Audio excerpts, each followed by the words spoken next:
Halo pemirsa, apa kabar? Senang sekali saya Astia Dika bisa kembali menemani Anda di program talk show yang syarat informasi inspiratif, apalagi kalau bukan bincang sehati.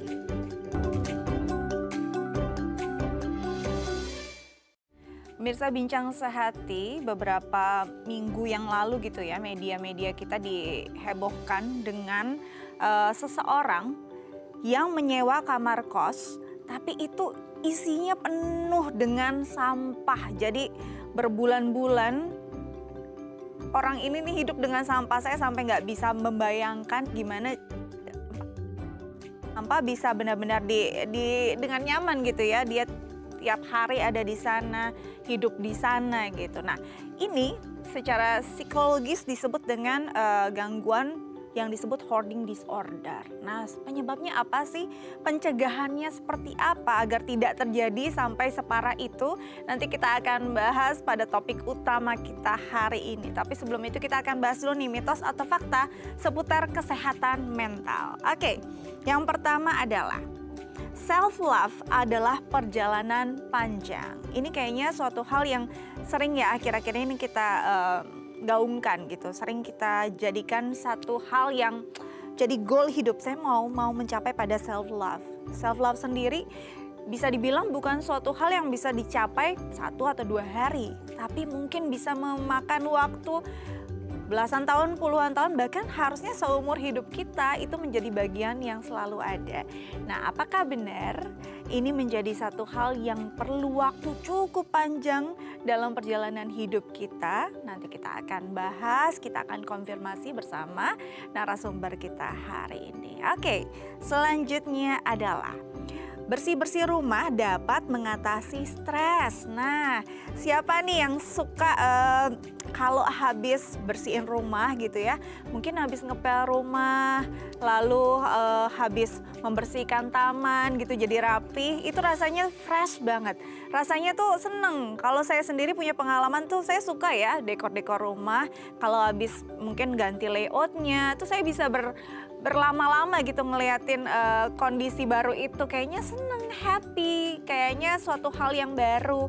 Walaupun kadang-kadang pas ngerjainnya sih suka ya maju mundur ya, tapi ketika sudah dikerjakan ternyata tuh happy gitu ya rasanya, ternyata stress release. Nah, apakah ini cuma pengalaman saya saja atau pengalaman sebagian orang, atau sebenarnya ini memang benar ya bahwa bersih-bersih itu bisa membuat kita menghilangkan atau meredakan stres? Nanti kita akan tanyakan nih bersama narasumber kita hari ini. Oke, selanjutnya adalah sering menangis tanpa sebab pertanda gangguan mental. Waduh, serem juga ya kalau memang ini merupakan gangguan mental gitu ya. Tapi ini pun sering terjadi. Kadang-kadang juga mungkin kita nggak tahu ya, rasanya kok pengen nangis, rasanya nggak sadar kok tiba-tiba meneteskan air mata, nggak tahu penyebabnya apa, nggak tahu masalahnya apa gitu.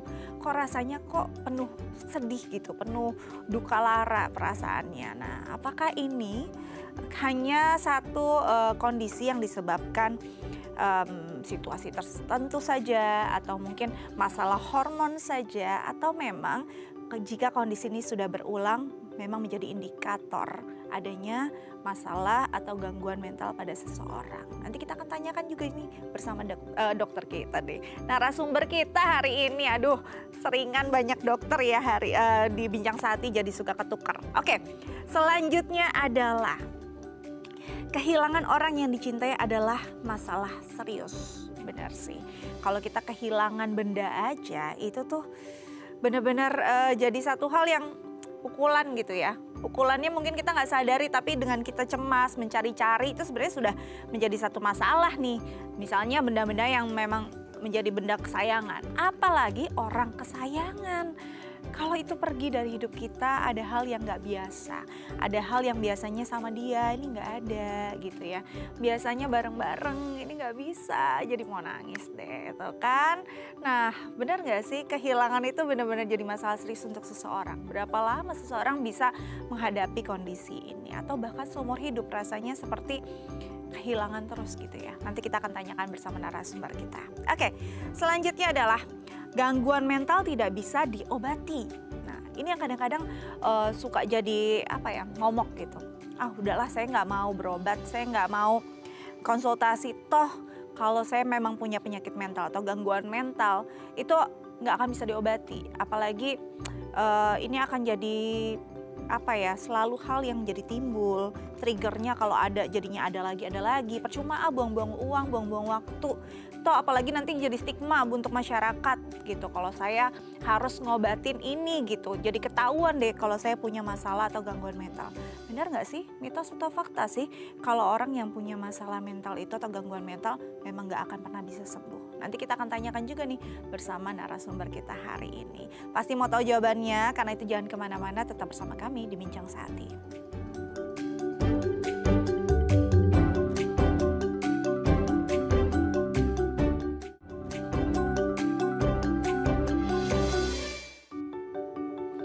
Baik pemirsa, kembali lagi bersama kami di Bincang Sehati. Di segmen sebelumnya saya sudah membahas nih beberapa mitos atau fakta seputar kesehatan mental. Dan kali ini saya akan mengonfirmasi jawabannya bersama narasumber. Sudah hadir bersama kami di studio, ada Mbak Alexandra Gabriela A, MPSI, psikolog CHT, psikolog klinis dari Smart Mind Center Consulting. Kita sapa dulu ya. Halo Mbak, apa kabar? Baik Mbak Dika, gimana kabar? Aku baik.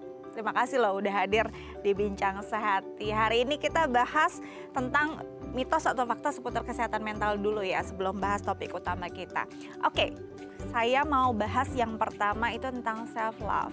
Self love nih kayaknya lagi sering ya digaungkan kaum milenial, Gen Z, kayaknya jadi satu hal yang harus ada dalam hidup seseorang. Tapi mitos atau fakta sih kalau self love itu nggak bisa diciptakan dalam 1 atau 2 hari, tapi ini merupakan perjalanan panjang dari hidup seseorang. Itu mitos atau fakta? Betul, jadi yang namanya self love itu bukan goal sebenarnya, bukan sebuah tujuan, Betul. tapi sebuah kondisi atau kebiasaan di mana kita pada akhirnya menyadari bahwa yang terpenting adalah sayang sama diri kita sendiri.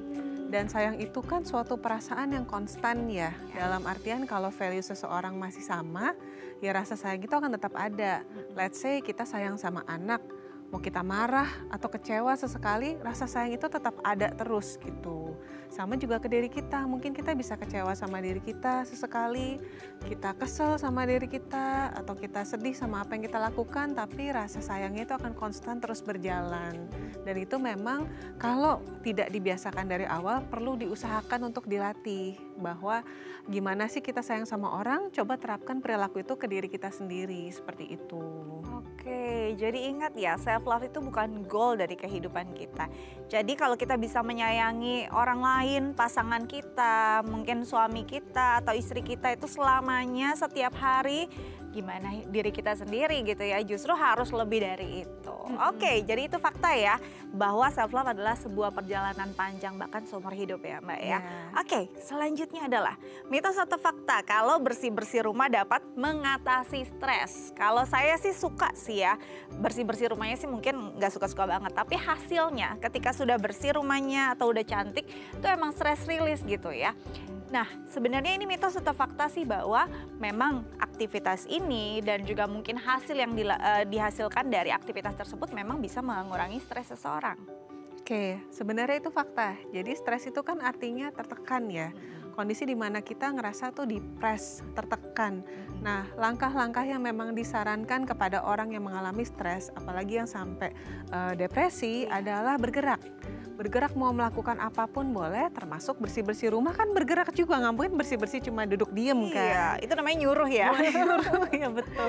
Iya, jadi nyapu-nyapu, mindah-mindahin perabotan, atau mungkin kalau yang suka seni, suka ngecat-ngecat sendiri, seperti itu memang akan setiap kali kita bergerak, kita kan akan melepaskan tension yang menekan kita. Balik lagi soal tekanan ya, rasa tertekan, ada tension, dengan kita bergerak banyak, kita akan melepaskan tension itu.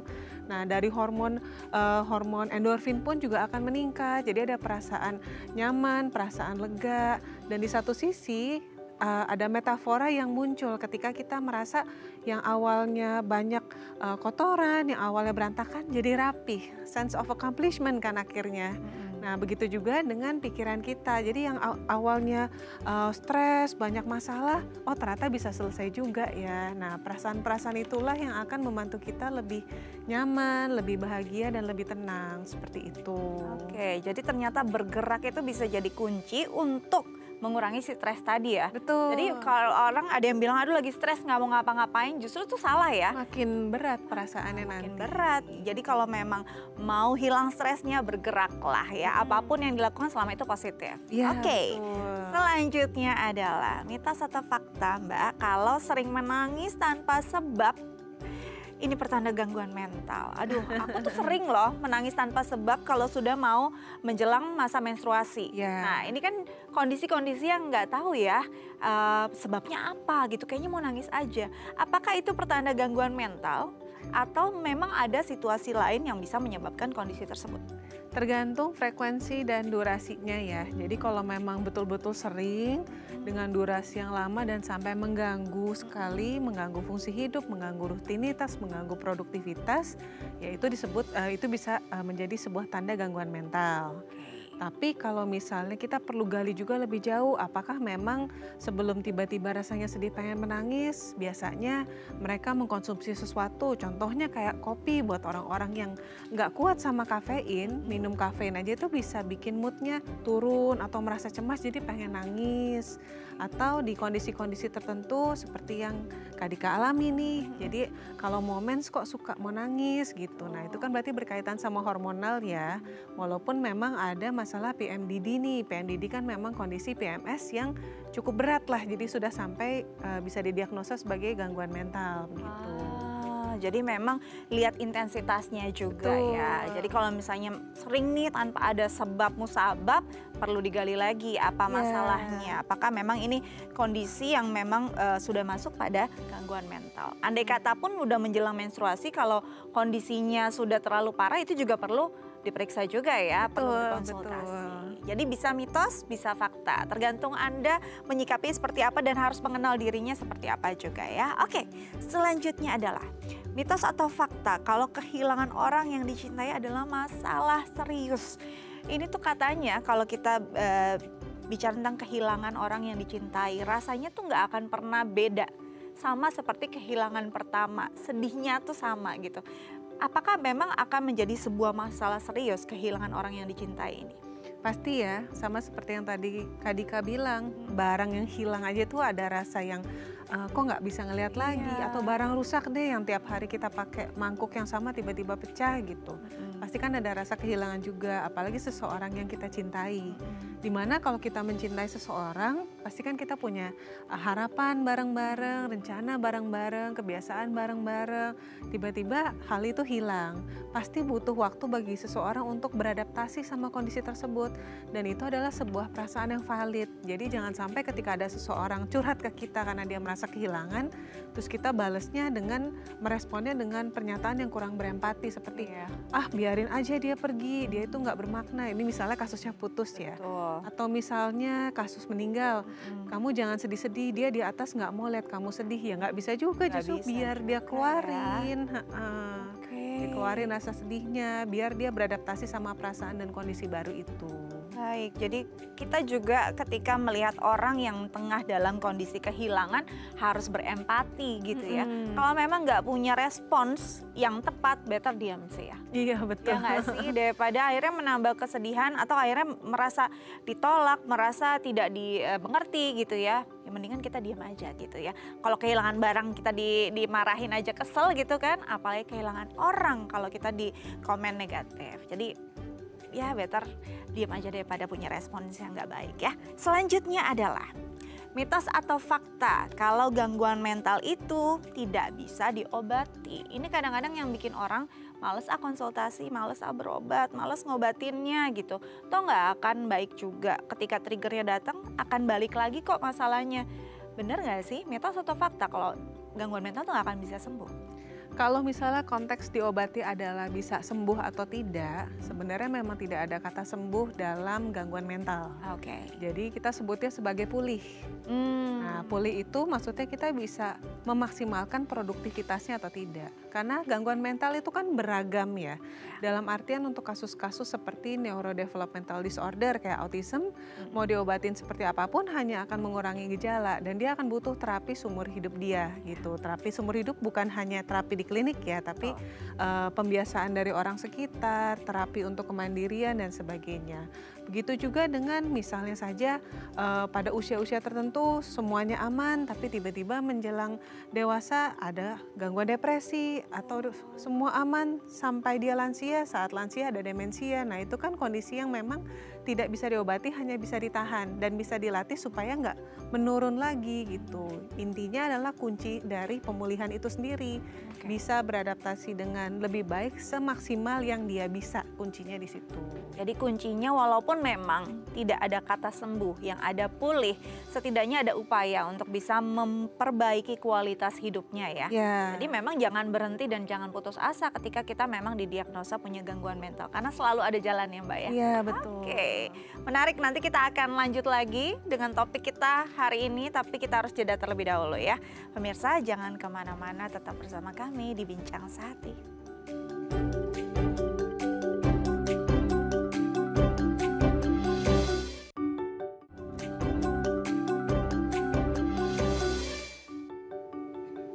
Baik pemirsa, kembali lagi bersama kami di Bincang Sehati. Kali ini kita akan bahas tentang tema kita hari ini yaitu hoarding disorder. Nah ini mungkin beberapa minggu lalu lah ya, ini menghiasi, bukan menghiasi sih, karena nggak apik juga gitu ya. Tapi meramaikan media kita.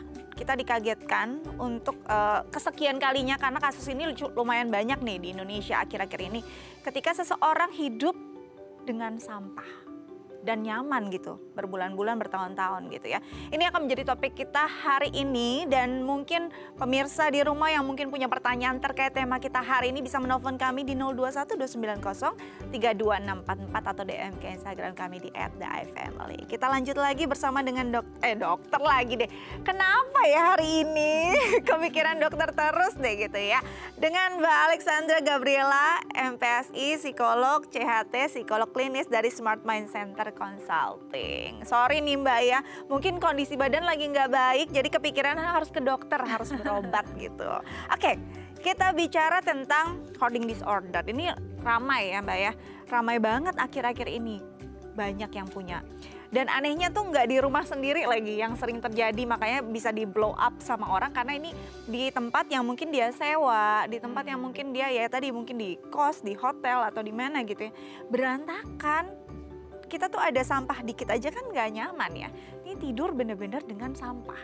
Sebenarnya kondisi apa yang bisa menjelaskan mungkin masyarakat atau pemirsa yang secara awam bisa mengerti hoarding disorder itu apa sih? Oke, jadi memang hoarding disorder itu adalah obsessive compulsive related disorder. Oke. Jadi namanya ilmu pengetahuan kan terus berkembang dan berubah ya. Sejauh ini sih dia memang masih berkaitan, dianggap berkaitan dengan OCD. Walaupun dia memang sudah tegak sendiri karena dia tidak 100% bisa ciri-cirinya tuh sama dengan OCD. Karena yang terjadi bukannya terobsesi untuk ngumpulin barang, tapi terobsesi untuk tidak membuang barang. Jadi lebih ke possession sebenarnya gitu. Jadi beda ya. Orang selalu berpikir hoarding itu suka ngumpulin barang, tidak. Tapi dia nggak mau atau dan nggak bisa buang barang seperti itu. Jadi kondisi-kondisi seperti habis kita minum, kita bikin mie instan. Terus pasti ada plastiknya kan, plastiknya disimpan. Untuk jaga-jaga suatu hari plastik ini bisa dipakai untuk buang sampah dan sebagainya. Jadi barang-barang yang tidak mau dibuang dan disimpan ini sebenarnya nggak ada value-nya, nggak ada nilainya, nggak ada nilai emosional sama sekali. Dan biasanya memang malah tidak terpakai gitu. Bisa Oke. jadi barang-barang yang tidak dianggap tidak membusuk seperti plastik tadi, atau barang-barang yang bisa membusuk seperti makanan-makanan gitu. Yang udah busuk pun tetap disimpan, takutnya nanti akan kepakai lagi atau nanti bisa Dikasih kasih siapa ke siapa gitu ya. sampai benar-benar busuk dan tetap nggak mau dibuang gitu. Baik, ini tadi sempat disebut juga OCD. OCD kan kadang-kadang orang berpikir kayak clean banget ya. Iya, Nah ini sebenarnya berkaitan tapi ini lebih pada posesifnya pada Iya. suatu benda gitu. iya, Dan kalau kita lihat kan banyak juga ya, ini bukan suatu hal yang apa ya, lumrah gitu kalau ada di Indonesia. Kita suka bekal dengan tempatnya es krim gitu kan. Emang kan itu sering tuh ibu-ibu kita mengumpulkan suatu hal yang dipikir akan berguna. iya. Ini tapi suatu hal yang berbeda ya ketika kita kayak reuse gitu dengan kondisi si hoarding disorder ini. Reuse boleh, tapi kalau misalnya sampai rumahnya atau tempat tinggalnya itu nggak ada space lagi dan sebenarnya nggak bisa dipakai. Kalau mungkin tadi tempat bekas es krim itu kan masih bagus dipakai. Iya. Cuma kalau misalnya kayak amplop yang sudah dirobek, nah itu buat nanti buat naruh amplop buat naruh surat lagi dan Nggak mungkin. kan nggak mungkin kan, sudah dirobek sudah ada nama masih disimpan seperti itu. Dan sampai di tahap mereka itu mungkin nggak punya space lagi, benar-benar penuh sehingga mungkin bisa orang yang tinggal sama dia nggak nyaman seperti yang kasus yang Kak Dika bacakan tadi. Dan juga dari diri dia pun sebenarnya walaupun dia nyaman-nyaman aja tapi bisa nggak sehat karena kan pasti kecoa datang, tikus datang, kadang-kadang ada hewan-hewan lain yang buang air sembarangan di bawah tumpukan itu nggak kecek dan itu kan pasti kan jadi sarang penyakit ya gitu. Betul. Jadi ini ya perbedaannya ketika kita reuse itu memang masih ada value-nya barang itu gitu ya. Kalau yang hoarding disorder ini mungkin sama sekali nggak mungkin ada value-nya lagi. Seperti tadi bungkus mie instan untuk buang sampah nantinya toh juga kecil sekali gitu Iya. kan ya. Nggak mungkin juga dikoleksi juga buat apa. Bentukannya sama, gambar telurnya nggak mungkin beda-beda gitu kan. Jadi sebenarnya pada dasarnya adalah posesif pada suatu benda yang pernah dia miliki dan dia nggak mau kehilangan. Iya, tapi tidak ada value kuncinya di situ. Itu intinya tidak ada value. Mm-mm. Apa rasanya? Cemaskah ketika benda itu nggak ada lagi sama dia atau apa yang sehingga dia maunya selalu ada? Yes, rasanya cemas, rasanya ada rasa kehilangan dan selalu merasa dia nggak stabil. Dalam artian nggak stabil tuh rasanya akan kurang kalau benda itu nggak ada gitu. Padahal sebenarnya mungkin kalau ada yang sadar ada yang tidak ketika ada keluarganya yang tiba-tiba membuang gitu. Ada yang sadar ada yang tidak sebenarnya. Cuma bedanya dengan orang yang dia menumpuk atau mengumpulkan barang-barang yang sebenarnya bekas dan bisa dipakai lagi, mereka tetap akan berpikir oke 5 aja cukup deh, Iya. 3 aja cukup deh. Kalau ini selalu dikumpulin walaupun kadang mereka pakai juga gitu. Bekas makan bekas makan es krim, dia cuci dia pakai untuk bekal untuk dia sendiri atau Ya. bekal anaknya. Tapi setiap kali ada yang baru disimpan lagi sampai menumpuk gitu. Padahal kan kita cukup 3 sampai 5 aja udah cukup deh. Kalau udah gitu. mulai jelek ya diganti dong yang baru Ya, gitu ya. ini yang jelek aja masih disimpan. Iya, yang jelek masih gitu. disimpan, udah istilahnya udah usang gitu ya, masih Mm-mm. aja. Nah, Mbak, kalau ada rasa kehilangan berarti dia mencintai dong, menyayangi dong benda-benda tersebut. Walaupun bentukannya tuh udah nggak ada rupanya gitu kan. Kalau dia menyayangi artinya kan ada value emosional. Iya. Sedangkan mereka nggak ada value emosional. Nggak ada value emosional. Nggak ada. Cuma ada rasa aku nih butuh gitu. Kuncinya lebih ke aku butuh. Beda kalau obsesi kan ada value emosional ya. Betul. Dia ngumpulin contoh tutup botol, kan ada orang yang ngumpulin tutup botol dari merek-merek berbagai negara Iya. gitu. Tapi Itu beda kalau- ya. beda. Oke. Kalau itu kan memang koleksi. Ada nilai emosionalnya. Oh, kenangan aku pergi ke sini, kenangan aku pergi ke situ, kenangan ketika ketemu si siapa pertama kali, itu ada nilai emosional. Kalau ini lebih ke nilai kebutuhan. Cuma kalau misalnya barangnya dibuang, rasanya itu nanti aku nggak cukup lagi gitu, nggak punya barang ini tuh nggak cukup lagi, kalau aku butuh gimana gitu. Padahal juga kalau udah numpuk banyak kita udah nggak kenal ya barang itu satu persatu gitu ya. Ya, Nggak mungkin kita sapa satu persatu juga gitu kan. hebatnya mereka kadang mereka apal. ya? Ya, hebatnya mereka kadang mereka apa, letaknya di mana, barangnya apa saja. Tapi kasus-kasus tertentu ya kebanyakan nggak apal juga, tapi ada yang apal juga gitu. Rata-rata mereka kan kalau udah sampai numpuk barangnya sebanyak itu nggak sadar gitu kan ya. Ya, Mereka tuh bisa normal gitu ya Mbak, maksudnya menjalankan peran di luar rumah Iya, iya. secara normal ya, bisa. Cuma memang kelihatan kayak beberapa orang sulit menentukan prioritas. Mereka nggak tahu mana yang penting, mana yang enggak. That's why di rumah semuanya dianggap penting kan. Jadi semuanya kalau di luar semuanya dikerjain, kadang seperti itu. That's why hoarding disorder ini kuat komorbidnya dengan gangguan-gangguan lain gitu. Oke, jadi istilahnya bisa ada kombinasi dengan gangguan-gangguan lain. Yang paling erat biasanya yang kayaknya klop nih dengan si hoarding disorder ini apa tuh gangguannya? Gangguan kepribadian OCPD biasanya. Jadi bukan OCD ya, tapi gangguan OCPD. kepribadian OCPD. Jadi susah untuk buang barang, walaupun nggak semua perilaku buang barang itu mengarah ke hoarding ya. Pokoknya intinya mereka suka menyusun dan merapihkan dan memakai kembali hal-hal yang dirasa masih bisa dipakai, tapi kadang berlebihan. Cuma nggak selamanya sampai hoarding disorder itu, seperti itu.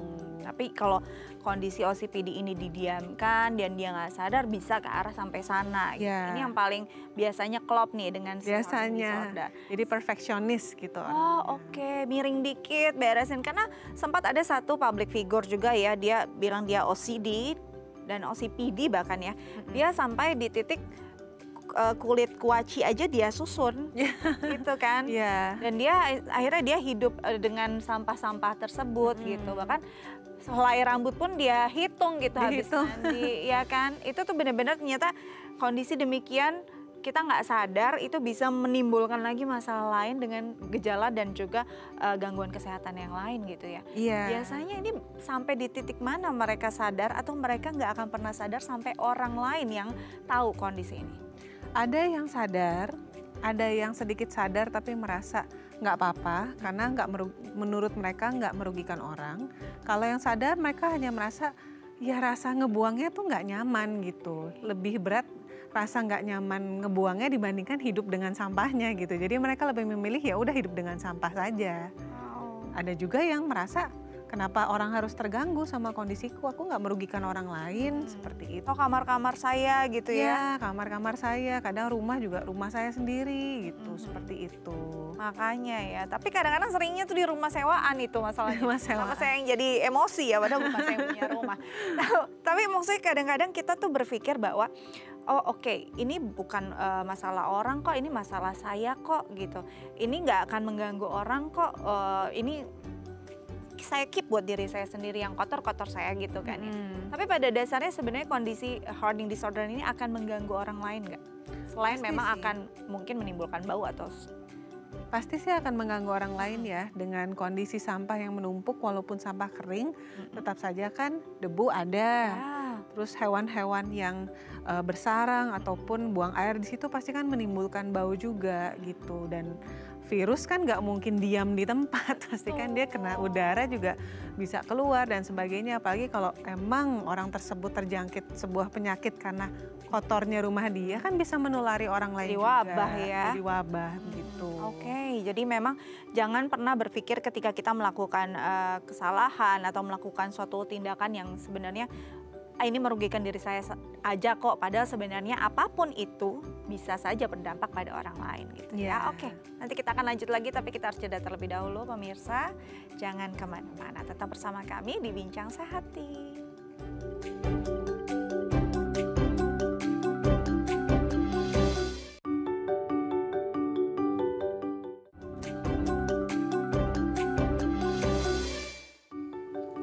Baik pemirsa, kembali lagi bersama kami di Bincang Sehati, masih membahas tentang hoarding disorder. Nah, bagi pemirsa di rumah yang mungkin punya pertanyaan terkait tema kita hari ini bisa menelpon kami di 021 290 32644 atau DM ke Instagram kami di @daefamily. Kita lanjut lagi dengan Mbak Alexandra Gabriela, MPSI, psikolog CHT, psikolog klinis dari Smart Mind Consulting. Mbak, kalau kita bicara tentang kondisi hoarding disorder dengan beragam mungkin gangguan mental lainnya yang memang menyertai gitu ya. Tapi kalau yang benar-benar pure hoarding disorder ini kan Mbak sendiri bilang bisa loh dia keluar dengan kondisi rapi, dengan kondisi ya layaknya orang normal biasa gitu ya. Berarti kita nggak akan bisa tahu dong perbedaannya kalau kita nggak ke tempat istilahnya habitat teramannya dia gitu. Atau sebenarnya kita bisa tahu nih ciri-ciri khasnya atau gejala khasnya. Memang sulit sekali dilihat ya, karena mereka masih bisa bekerja dengan produktif, sosialisasi di luar masih baik. Cuma ya mungkin kalau yang cukup dekat, mereka bisa tahu tanda-tandanya seperti kok setiap kali pulang habis makan, ada aja barang-barang yang dibawa pulang.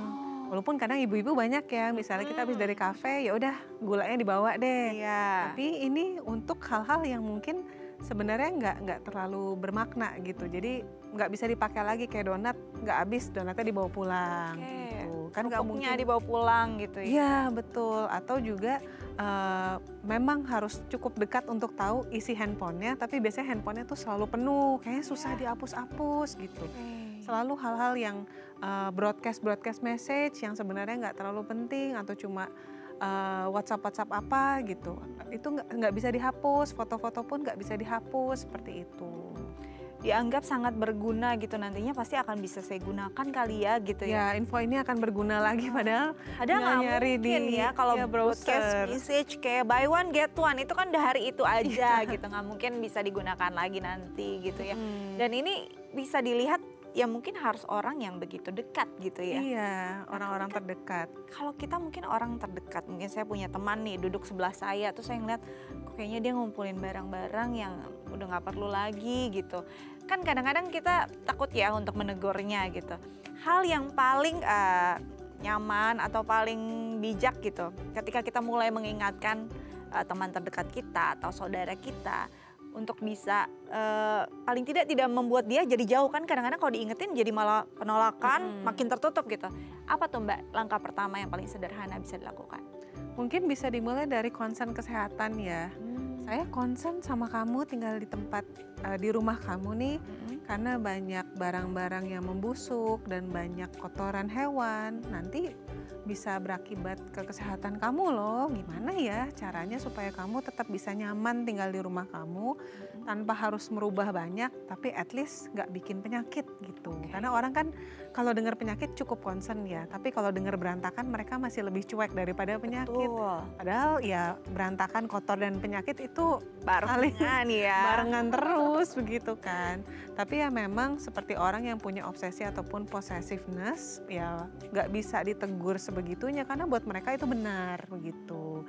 Dan tugas psikolog pun ataupun psikiater juga berat buat mengingatkan mereka dan menyadarkan mereka. Jadi kalau memang orang terdekat dan hubungannya belum terlalu dekat, sepertinya sih ya sudah kita cukup mengenal dia dulu. Kalau sudah dekat pun kebanyakan juga berantem kalau diingetin misalnya sama pasangannya atau sama keluarganya atau sama anaknya. Biasanya kalau dibilang ini berantakan banget loh, mereka akan marah. Atau kalau diem-diem dibuang, mereka pun akan marah dan akan ngumpulin lagi yang baru gitu. Nah ini nih, mungkin kadang-kadang apalagi kalau orang tua gitu ya menyadari, oh anak saya kok sukanya ngumpulin barang-barang yang nggak perlu lagi. Atau mungkin anak yang orang tuanya udah kan senior, kadang-kadang udah sering juga tuh nenek-nenek gitu ya ngumpul-ngumpulin suatu hal gitu ya. Terus dibuang aja deh tanpa sepengetahuan dia lagi pergi gitu, kita buang aja. Apa yang akan terjadi pada emosinya atau perasaannya ketika barang itu dibuang tanpa dia tahu? Ya pasti cemas sekali dan bisa marah ya, karena kan possessiveness itu ini mereka merasa barang-barang mereka tuh barang-barang personal walaupun tidak ada nilai emosional. Bayangkan kalau ada sisi personal kita yang dilanggar, pasti kita marah kan. Begitu juga dengan mereka, jadi mereka merasa ini rumahku, aturanku, kenapa tiba-tiba dilanggar gitu, kenapa tiba-tiba kalian tuh mengambil keputusan sendiri. Walaupun sebenarnya orang-orang yang sampai niat mau bersihin rumahnya pasti kan sebenarnya ada rasa sayang, ada rasa peduli dan sebagainya. Tapi mereka nggak memikirkan hal itu. Mereka lebih berat perasaan cemas akan rasa nggak cukupnya, rasa sisi personal mereka tuh dilanggar. Ini kok aturanku kok semua barang yang sudah aku siapkan untuk keperluanku kok dibuang begitu. Oke. Jadi kadang-kadang berat juga ya kita jadi orang di sekitarnya untuk mengingatkan juga harus hati-hati karena dia bisa marah gitu ya, atau mungkin jadi lebih tertutup. Kita mau ambil tindakan yang lebih ekstrem dengan langsung buang, dia juga akan lebih marah gitu ya. Nah, kalau kita mau bicara tentang ini berarti perlu konsultasi nih. Perlu konsultasi banget nih. Itu bisa nggak sih menunggu orang itu sadar, atau memang kita perlu terus menyinggung hal-hal ini? Kayaknya kamu butuh orang deh untuk bisa diskusi tentang hal ini, atau gimana Mbak? Pada kondisi tertentu bahkan disarankan mereka untuk dirawat inap. Jadi direhabilitasi dulu kalau memang kondisinya sudah sangat berat ya, dan sudah sangat mengganggu sampai orang-orang sekitarnya juga nggak nyaman. Jadi itu memang harus dirawat dulu, direhabilitasi dulu. Dan terapi yang disarankan pertama kalinya adalah untuk meningkatkan motivasi. Jadi biasanya pakai motivational interviewing. Karena mereka kan nggak sadar, antara mereka sadar tapi nggak tahu caranya, atau memang ya kenapa aku harus berubah, yang kalau aku berubah yang rugi aku dong, untungnya buat aku apa berubah gitu. Jadi belum ada motivasinya. Kita fokus ke motivasinya dulu, apa yang menjadi prioritas dalam hidup, apa yang dikhawatirkan, apa yang dirasa perlu dijaga-jaga terus sampai dia nggak mau buang barang seperti itu. Siapa tahu memang perilaku hoarding ini berasal dari sebuah trauma kehilangan juga. Bisa terjadi demikian? Bisa, jadi misalnya tiba-tiba rumahnya kebakar dan kehilangan semua harta benda, jadi dia merasa aku harus siap nih. Jadi kalau memang ada yang hilang masih ada yang lain dan sebagainya. Atau bisa juga dengan kehilangan orang yang benar-benar dia disayang, dia manifestasikan dengan perasaan ingin punya barang-barang yang bikin dia merasa safe begitu, seperti itu. Oke, jadi memang kita nggak bisa langsung ngejudge juga ya kondisinya. Bisa ada hal-hal yang bisa melatar belakangi kondisi tersebut, entah itu kehilangan yang begitu besar, pukulan yang begitu berat dalam hidupnya gitu ya, akhirnya menyebabkan si hoarding disorder ini terjadi pada seseorang. Oke, sebelum kita lanjut, kita baca dulu pertanyaan dari pemirsa lewat DM Instagram. Saya bacakan ya Mbak ya, dari @Linda. Selamat pagi Mbak, saya mau bertanya, apakah penderita hoarding disorder memiliki kecenderungan mengumpulkan satu jenis barang atau justru tidak? Saya suka mengumpulkan barang-barang karena sayang kalau dibuang, siapa tahu nanti dibutuhkan, akhirnya jadi banyak sekali barangnya. Dan kata orang, saya malah mengumpulkan sampah. Apakah ini termasuk hoarding disorder? Dan apa yang harus saya lakukan? Terima kasih. Oke, jadi ada nggak kecenderungan yang memang dia hanya mengumpulkan satu jenis barang saja? Kalau Jadi, hanya obsesnya sama satu barang gitu ya? kalau hanya obsesi pada satu barang sepertinya sih belum sampai hoarding ya, karena kuncinya kan bukan mengumpulkannya, Ya. tapi susah buang barangnya. Dan untuk orang-orang yang tidak memahami dan memahami makna dari koleksi orang, kayak misalnya tadi tutup botol, Ya. buat orang lain itu pun sampah gitu, tapi buat seseorang itu ada nilai emosionalnya. Ya. Selama barang itu ada nilai emosionalnya, berarti bukan sampai bisa didiagnosa hoarding. Hoarding itu tidak ada nilai emosional dan biasanya sampai menumpuk banyak sekali, sehingga mengganggu space hidup kita gitu. Jadi mau buka pintu susah, mau naruh barang lain susah dan sebagainya, itu baru hoarding disorder. Kalau koleksi, biasanya orang-orang yang koleksi itu kan punya satu tempat tersendiri untuk dia nyimpen barang, atau mungkin punya pajangan tersendiri lemarinya, sehingga mereka juga bisa menyusun itu dengan rapi dan mereka ingat ini ceritanya di mana, ini ceritanya di mana, seperti itu.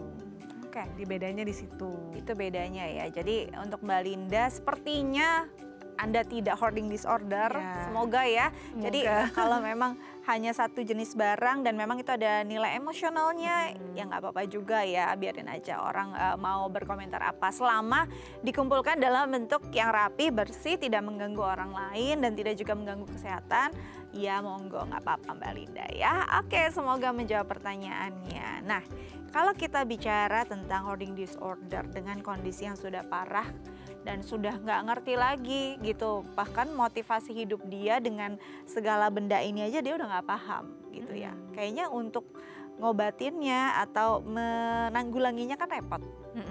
sebenarnya bisa nggak sih kita tuh sadar, mawas diri untuk bisa mencegah diri kita pada kondisi demikian? Atau bahkan kita bisa mulai nih dari anak-anak kita yang kecil-kecil ini, kan biasanya udah punya minatnya sendiri, udah punya tanggung jawab lah pada ruangnya sendiri. Kadang-kadang kan suka kayak gitu ya, berantakan banget sih kamar kamu nih, ini benda-benda ini udah nggak perlu. Sebenarnya sekarang orang tua jadi ngomel-ngomel aja, padahal kita juga nggak tahu nih apakah anak kita ada kecenderungan ke sana atau memang dia males aja gitu ya. Bisa nggak sih dicegah? Bisa, jadi memang kita yang harus mengajarkan ke anak kita tentang barang-barang yang penting dan barang-barang yang tidak penting. Kalau perlu kita ajarkan mereka tentang peraturan kalau sudah 3 bulan tidak terpakai, artinya memang barang ini bisa digudangkan saja atau dibuang seperti itu. Dan ada juga barang-barang kesayangan, misalnya kayak sepatu. Ada kan anak-anak yang sayang sama sepatunya, maunya pakai sepatu itu terus. Atau bantal, udah rusak pun maunya pakai bantal itu terus. Kalau memang menurut dia ini teman tidur dia atau sepatu memang ini sepatu pertamaku, aku mau simpen, nggak apa-apa. Tapi kalau misalnya dia pakai itu karena sayang, dengan catatan sebagai cadangan, ya nggak bisa juga itu kan. Itu artinya dia nggak bisa membedakan barang yang masih bisa dipakai dan tidak, begitu. Kita yang memang harus ajarin, dan anak-anak kecil memang sisi posesifnya tuh masih besar. Betul. Ya kan, jadi kadang-kadang barang nggak boleh dipinjam atau barang udah rusak masih tetap dipegangin terus. Nah, kita yang memang harus ajarin gitu. Jadi sebenarnya ini bisa banget dicegah ya, Bisa. sedini mungkin gitu, dengan memulai membuat si anak sadar mana hal penting, mana hal yang sudah tidak terlalu penting untuk dia, dan mana yang bisa digunakan nanti, mana yang sebenarnya sudah tidak punya value. Jadi better memang mencegah sih ya, daripada menanggulangi gitu. Oke, nanti kita lanjut lagi, tapi kita harus jeda terlebih dahulu. Pemirsa jangan kemana-mana, tetap bersama kami di Bincang Sehati.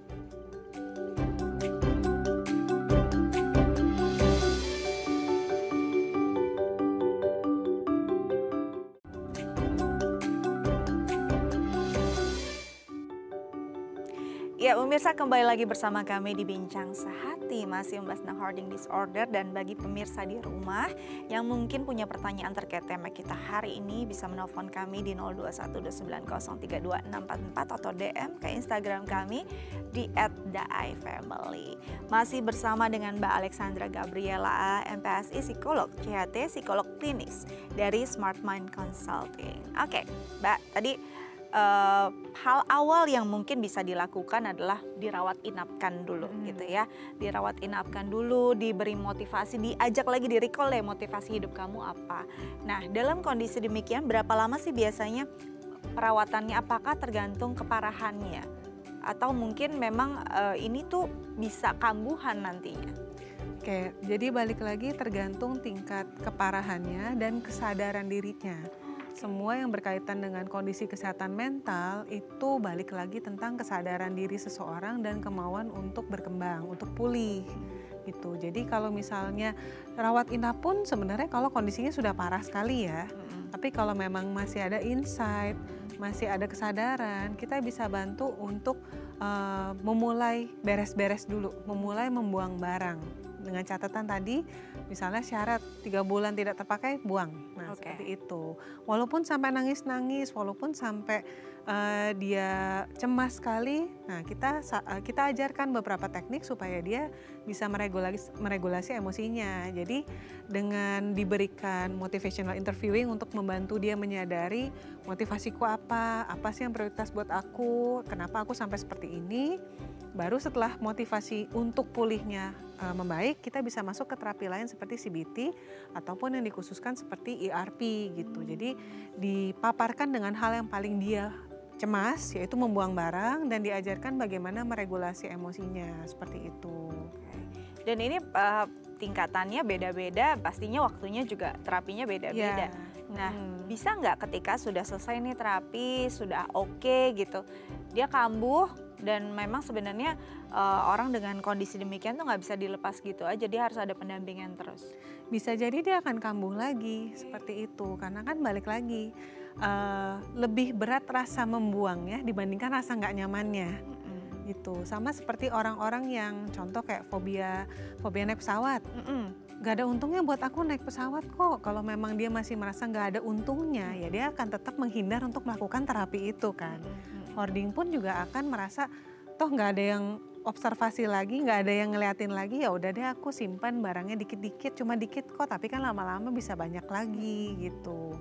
Nah itu yang harus kita bimbing terus, paling tidak dari orang-orang terdekatnya bisa ngasih tahu. That's why selain ada terapi-terapi individual, harus ada terapi keluarga dan terapi kelompok, supaya mereka bisa saling cerita sesama orang-orang yang hoarding disorder juga gitu. Kesulitannya di mana sih, nggak enaknya di mana, atau ada yang udah berhasil, leganya bagaimana ketika rumah akhirnya jadi tempat yang nyaman, keluarga pada datang, seperti itu. Oke, jadi memang perlu kayak caregiver juga gitu ya. Iya. Harus ada orang yang terus mengingatkan. Nah, kalau bicara tentang orang yang ada di sekelilingnya, ini sebenarnya kondisi ini bisa menular nggak sih? Istilahnya menular tuh dalam arti kata, misalnya ibunya begitu, karena anak melihat secara nurture terus seperti itu, dia akan melakukan perilaku yang sama. Bisa, jadi memang kalau memang sedari kecil diajarkan bahwa semua barang itu penting, semua barang bisa dipakai lagi. Apalagi anak-anak tingkat posesifnya kan masih besar ya, mereka nggak bisa, belum bisa untuk sharing, belum bisa untuk membedakan mana yang penting, mana yang tidak, itu harus diajarkan. Kalau memang tidak diajarkan ya bisa berkembang menjadi hoarding lagi. Walaupun anak zaman sekarang kelihatannya lebih pinter ya, jadi dari media sosial, dari dia observasi teman-teman, bisa ada sanggahan gitu, jadi Banding juga ya. pembanding. Jadi yang di rumah begini, tapi teman-temanku nggak ada yang begini, yang diajarkan begini, tapi yang aku baca di media sosial begini. Nah, mereka masih bisa menggunakan logika mereka untuk berubah kalau memang menurut mereka itu nggak sehat gitu. Oke, jadi ini sedih juga ya kalau akhirnya kita menularkan hal ini pada orang lain.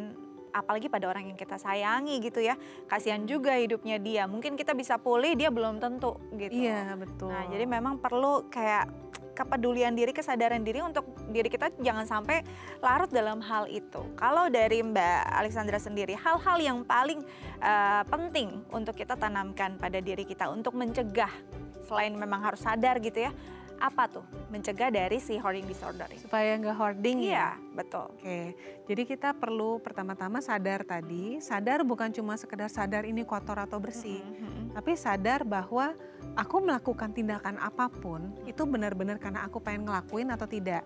Contohnya, aku nggak mau buang barang karena memang aku sayang sama barang-barang ini, atau aku merasa aku takut suatu hari butuh. Kalau takut suatu hari butuh kan berarti udah nggak sehat. Aku makan karena aku lapar atau karena aku ngerasa kesepian atau stres, makanya aku makan. Nah itu yang paling penting. Itu yang paling penting. Jadi kita tahu mana yang harus jadi skala prioritas untuk hidup kita ya. Iya. Mbak, thank you sudah hadir bersama kami di Bincang Sehati. Tetap jaga kesehatan ya, biar terus bisa berbagi. Baik pemirsa, sekian Bincang Sehati hari ini. Saya Astia Dika pamit undur diri. Sampai jumpa.